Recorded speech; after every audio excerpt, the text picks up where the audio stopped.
So health is a state of being and becoming integrated in a whole person, and it's a reflection of your adaptation.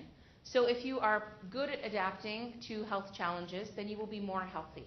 So if your body is able to compensate, then you will be more healthy than somebody whose body is not able to compensate. So let's say I have a little bit of high blood sugar and my body is able to cope with that. Maybe I start exercising more, I try to eat a bit healthier, and I bring my blood sugar back down to the normal range and I don't develop type 2 diabetes. This would be my adaptation, being stronger as a person. Whereas if my blood sugar was a bit high and I didn't make any lifestyle modifications, my body continued to have greater insulin resistance, and I developed the diabetes type 2, this would be like lack of adaptation. So it's about our body's ability to adapt to the situations. And health is the fact that we are able to adapt to situations. So even if I'm sick in the hospital, I have massive amounts of pain because I broke my femur, how do I cope with this pain, right? How does my body adapt? Or how am I, as a person, able to deal with the pain I'm experiencing in the moment? For Sister Callista Roy, if I'm able to cope by taking pain medication and deep breathing or meditation or relaxation or whatever non-pharmacological technique you want to use, if I'm able to cope, then I have adapted and I'm able to be healthy despite my disease or my physical challenge. Whereas if I'm screaming with pain 10 out of 10 for 2 days because I can't cope, then this would be like lack of health.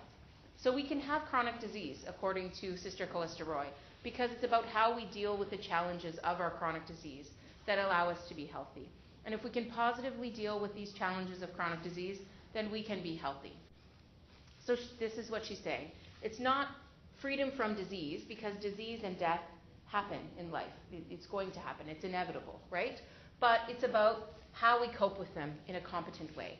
And if we are able to cope as individuals, then we are healthy. So despite our health challenges. So the environment then is all the conditions, circumstances affecting a person's group, and really everything in the world. So she says that the environment is like the individual, where they are, the people around them, and it includes like focal, so stimuli that's causing me direct problems. So blood sugar, if my blood sugar is elevated, this would be a focal stimulus. It's causing me a direct problem. The context in which my health care is happening, the context in which my illness is happening. So could be like maybe the environment is too hot or the environment's too cold. Could be that I'm at war, the country is at war that I'm living in. Could be that I'm fighting with my husband. It could be that I don't have a job, or whatever, the context that it's happening in for health care. And then things from the past that can cause me hurt or upsetness. So maybe I've always fought with my father and I don't have a relationship with him, and now he's been diagnosed with cancer. So this would be like past hurt feelings of guilt and anxiety, right? Causing me changes in my health status.